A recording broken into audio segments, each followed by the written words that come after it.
Phylum Porifera के अंतर्गत हम लोग साइकान का स्ट्रक्चर्स देख रहे थे। ठीक है, साइकान के स्ट्रक्चर ऑफ साइकान में एक्सटर्नल स्ट्रक्चर्स हम लोग देखते हैं सबसे पहले। ठीक है, साइकान कॉलोनी में देखने से क्या होती है, ये थोड़ा सा वृक्षाकार लगती है, जिसमें दो या दो से अधिक बेलनाकार शाखाएं पाई जाती हैं। ठीक है, प्रत्येक बेलनाकार शाखा क्लसनुमा स्ट्रक्चर्स होती है, इसलिए इसको क्लस स्पंज या किरीट स्पंज भी बोला जाता है। इनके शीर्ष भाग पर लंबे व सीधे कंटकों की झालर लगी होती है। इसका बेलनाकार भाग लगभग 2.8 सेंटीमीटर लंबा होता है। इनका रंग धूसर हल्का भूरा सा होता है। इसके आधार को स्टोलोन कहते हैं। इसकी प्रत्येक बेलनाकार शाखा के शिखर वाले भाग पर एक बड़ा छिद्र अस्कुलम चारों ओर से लंबी सीधी सूचकाकार एकाक्ष मोनोक्सान कंटिकाओं की बनी होती है। इस झालर को अस्कुलर फ्रिंज भी बोला जाता है। इनके शरीर पर असंख्य अनियमित रूप से लगे पॉलीगोनल उभार दिखाई देते हैं, जो कि खांचों द्वारा पृथक रहते हैं। इन खांचों में अनेक सूक्ष्म छिद्र ऑस्टिया होते हैं, जो भीतर की ओर देह भित्ति से घिरी खोखली स्पॉन्जोसील में खुलते हैं। इनके द्वारा जलाशय स्पॉन्जोसील में प्रवेश करती है तथा अस्कुलम द्वारा बाहर निकाल दिया जाता है। स्पंज के संपूर्ण शरीर पर अनेक कांटेनुमा कंटिकाएं स्पाइक्यूल्स होती है। हम लोग यहाँ पर ऑस्कुलर फ्रिंज ये वाले पार्ट्स देखें। ऑस्कुलर फ्रिंज क्या होता है? शाखा के शिखर वाले भाग पर एक बड़ा छिद्र ऑस्कुलम चारों ओर से लंबी सीधी सूचकाकार या मोनोक्सान कंटिकाओं बनी होती है। इस झालर को क्या बोलते हैं? ऑस्कुलर फ्रिंज बोला जाता है। ऑस्कुलम के ऊपर में ये ऑस्कुलम के ऊपर में स्थित होता है ऑस्कुलर। ठीक है, ऑस्टिया जो छोटे छोटे छिद्र हैं वो सिलेंडर टाइप के स्ट्रक्चर्स फॉर्म करते हैं। ठीक है, ये बेस वाले फॉर्म होते हैं।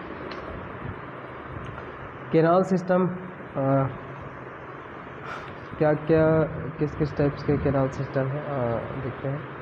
स्पंजों के शरीर की बनावट छिद्रों तथा नालों के एक जटिल तंत्र से होता है। छिद्रों तथा नालों के इस प्रकार बने तंत्र को क्या बोला जाता है? कैनाल सिस्टम बोला जाता है। कैनाल सिस्टम, ठीक है, छोटे छोटे छिद्र पाए जाते हैं, छिद्र नाल पाए जाते हैं, सबको मिला करके क्या बोला जाता है? कैनाल सिस्टम कहते हैं। स्पंजों के शरीर में छोटे छोटे असंख्य छिद्र पाए जाते हैं, जिसे ऑस्टिया बोला जाता है। छोटे छोटे जो छिद्र है इसके अंतर्गत उसको क्या बोला जाता है? ऑस्टिया। यहाँ पर ये वाला ऑस्टिया स्ट्रक्चर दिया गया है। यहाँ पर छोटे छोटे जो छिद्र, ऑस्टिया से स्पंजोसील गुहा तक का रास्ता कई नलिकाओं एवं संरचनाओं को बना होता है। इन संरचना से शरीर से बाहर का पानी शरीर के अंदर आता है। ठीक है, ये कुछ इस टाइप्स के स्ट्रक्चर्स हैं। ठीक है, ऑस्कुलम वाले स्ट्रक्चर्स हैं, ये ऑस्टिया वाले स्ट्रक्चर्स है, जहाँ से वाटर जाएगी इस टाइप्स के पूरे ऑस्कुलम से फिर बाहर की चली जाती है। स्पंज के शरीर के अंदर पानी आने से सभी सिस्टम कार्य करते हैं, क्योंकि सेडेंट्री जंतु हैं, ये एक जगह स्थिर रहते हैं। ठीक है, अलग अलग तरह के नाल तंत्र पाए जाते हैं, जिसमें हम लोग इसका इंटरनल स्ट्रक्चर्स देखते हैं। अगर साइकान के शरीर की पूर्ण लंबाई में देह भित्ति से घिरी एक खोखली गुहा स्पंजोसिल्स पाई जाती है। यहाँ पर ये जो गुहा पाई जा रही है वो क्या है? स्पंजोसिल्स गुहा है। ठीक है, खोखली गुहा पाई जाती है, जो शिखर पर स्थित एक बड़े छिद्र ऑस्कुलम द्वारा, ये वाले ऑस्कुलम का पार्ट्स है, आउटर गियर यह खुलती है तथा एक गैस्ट्रिक इपिथेलियम द्वारा स्थित होती है। स्पंज के शरीर में छिद्रों तथा नालों को बना एक जटिल तंत्र होता है, जो जलधारा को इसके शरीर में बहने के लिए एक निश्चित मार्ग प्रदान करता है। इस तंत्र को नाल तंत्र, कैनाल सिस्टम कहते हैं। यह नाल 3 भागों का बना होता है। ठीक है, वाटर सर्कुलेशन इसमें कैसी होती है वो हम लोग देखते हैं। वाटर स्रोत साइकान की भित्ति में कोनोसाइट्स पाई जाती है। अगर हम इसकी बात करें तो इसकी जो भित्ति है, ठीक है, वाल में क्या होते हैं, कोनोसाइट्स प्रेजेंट होते हैं, ठीक है। ये है कोनोसाइट के स्ट्रक्चर्स जो उसके वाल में प्रेजेंट होते हैं, ये वाले कोनोसाइट्स, ठीक है। इन कीप कोशिकाओं में कोनोसाइट में स्थित फ्लैजला की गति के कारण जलधारा उत्पन्न होता है। ऊपर में जो फ्लैजलम है, फ्लैजला है, जिसकी वजह से क्या है, जलधारा उत्पन्न होती है। किसकी वजह से, ये फ्लैजलम के द्वारा क्या होती है, जलधारा उत्पन्न होती है इसके अंतर्गत। और जल क्या होता है, साइकान के शरीर तक पहुंचाया जाता है। और सर्पिल तरंग स्पाइरल वेव की धारा प्रत्येक फ्लैजला के आधार के शीर्ष अग्र शीर्ष की ओर जाती है। फ्लैजला की समान गति के कारण क्या है, जल गति की दिशा में संवहन करता है और ऑस्टिया द्वारा प्राणी के शरीर के अंदर पहुंचता है। ऑस्टिया द्वारा क्या होता है, प्राणी के शरीर के अंदर पहुंचता है। और जो छोटी छोटी छिद्र है, ऑस्टिया में से होता हुआ जल इन करेंट कैनाल में जाता है, यहाँ से ये प्रोसोपाइल, ठीक है। देखते हैं इन करेंट कैनाल कहाँ है, प्रोसोपाइल क्या है, ये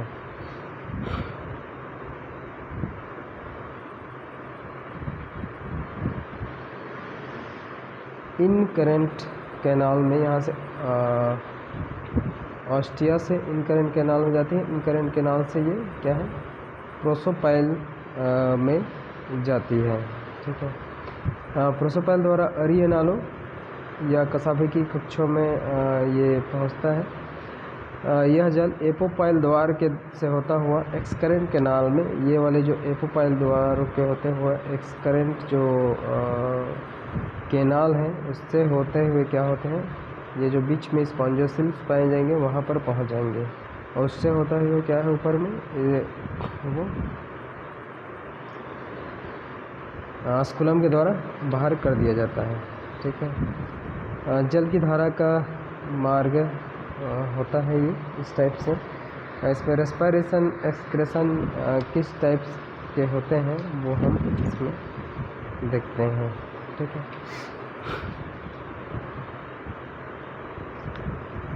रेस्पिरेशन एक्सक्रेशन श्वसन, स्पंज में जो श्वसन है, ठीक है, तथा उत्सर्जन के लिए कोई विशिष्ट कोशिकाएं इसमें नहीं पाई जाती। शरीर के जो सभी कोशिकाएं हैं जल के सीधे संपर्क में रहती हैं, अतः स्पंज की सभी कोशिकाएं श्वसन तथा उत्सर्जन स्वतंत्र रूप से डिफ्यूजन के द्वारा कर सकती हैं, विसरण के द्वारा करती हैं। जल में जो घुलित ऑक्सीजन है डिफ्यूजन के द्वारा कोशिकाओं पर पहुंच जाती है और यहाँ साइटोप्लाज्म के कार्बोहाइड्रेट पदार्थ के ऑक्सीकरण ऑक्सीडेशन में भाग लेती है, जिसके फलस्वरूप क्या होता है, एटीपी के रूप में संचित हो जाती है। इस ऊर्जा का उपयोग जैविक क्रियाओं के संचालन में होता है। इस क्रिया से बनी कार्बन डाइऑक्साइड विसरण विधि द्वारा बाहर निकल जाती है, ठीक है। स्पंज का मुख्य उत्सर्जी पदार्थ अमोनिया है। स्पंज इसको भी विसरण डिफ्यूजन द्वारा बाहर निकालती रहती है, जो जलधारा के साथ बाहर निकल जाती है। बिहेवियर अगर इसकी बात करें, साइकान में सेंस ऑर्गन्स तथा नर्वस सिस्टम का अभाव होता है। इसमें सेंस ऑर्गन नहीं होती, नर्वस सिस्टम नहीं होती, इसलिए इसमें जो स्टिमुलाई है उसके प्रति क्या होते हैं, ये प्रतिक्रिया नहीं प्रदर्शित करते। परंतु इसमें क्या होता है, स्टिमुलस जो सेल्स है वो स्टिमुलस से प्रभावित होकर स्वयं के रूप में प्रतिक्रिया करती है। इसमें अलग से सेंस ऑर्गन नहीं पाया जाता। इसलिए क्या होता है, जो स्टिमुलस का प्रभाव क्या होता है, स्थानीय लोकल टाइप का होता है इसमें, ठीक है।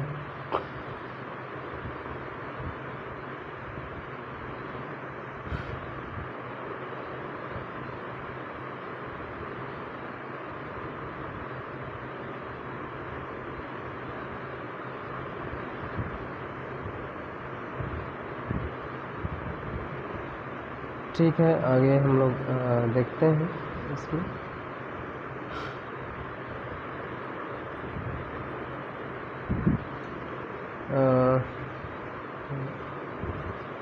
ये पहले नर्वस सिस्टम देखते हैं, फिर उसके बाद हम लोग यहाँ पर कैनाल सिस्टम हम लोग यहाँ पर देखेंगे क्या क्या फंक्शंस करते हैं और किस किस टाइप्स के कैनाल सिस्टम पाए जाते हैं, उसको अलग से डिटेल में पढ़ते जाएंगे।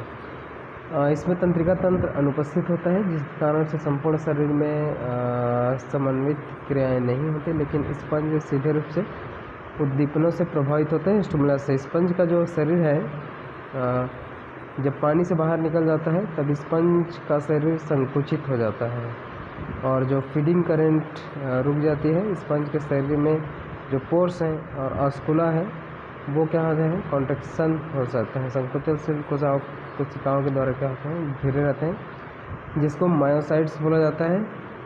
ठीक है, ये कोशिकाएं इन छिद्रों को बंद कर देती हैं, संचलन शक्ति फिर कम हो जाती है इसकी, इस कारण ये प्रकाश स्पर्श एवं रसायन की प्रतिक्रिया बहुत धीमी होती है।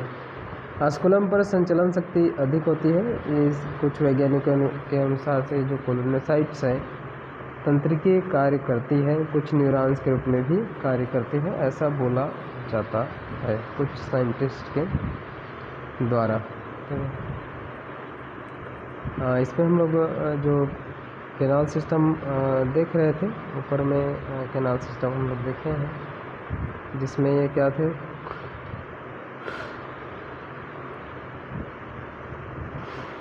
ठीक है, कुछ क्या क्या कंपोनेंट इसमें भाग लेते हैं कैनाल सिस्टम में, तो वो देख लेते हैं। जैसे ऑस्टिया हम लोग तो देख ही चुके हैं इसके अंतर्गत। ठीक है, ऑस्टिया से वाटर इन करेंट कैनाल में आएंगे, यहाँ से ऑस्टेसिया से होते हुए वो इन करेंट कैनाल में पहुँचती है। इन करेंट कैनाल से वो प्रोसोपाइल से होते हुए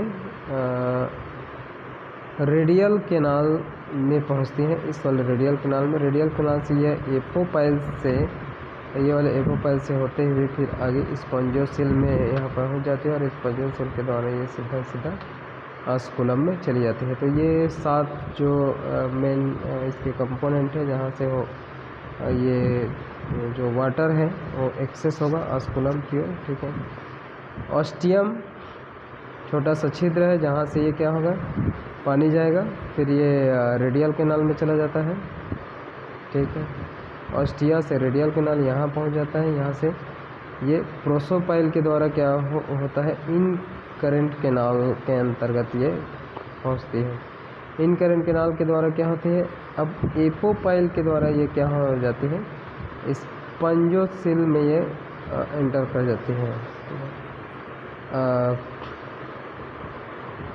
ऑस्टिया, फिर इन करेंट कैनाल, फिर प्रोसोपाइल, फिर ये रेडियल कैनाल, रेडियल कैनाल से ये फिर एपोपाइल में जाएंगी और एपोपाइल से स्पॉन्जियोसेल, स्पॉन्जियोसेल से होते हुए ये सीधा ऑस्कुलम से बाहर निकल जाती है। तो साइकान का देखते हैं। साइकान में क्या क्या टाइप्स के इसमें कैनाल सिस्टम पाई जाती है, अलग अलग जो कैनाल सिस्टम है उसको हम देखते हैं। स्केलेटन बाद में देखेंगे, ये कैनाल सिस्टम। ठीक है, कुछ अलग अलग टाइप के कैनाल सिस्टम पाए जाते हैं। माइनर पोर पाए जाते हैं, छोटे छोटे छिद्र पाए जाते हैं। कैनाल सिस्टम के क्या फंक्शन होता है, कैनाल सिस्टम क्या करता है, वाटर करंट फ्लो क्रिएट करता है।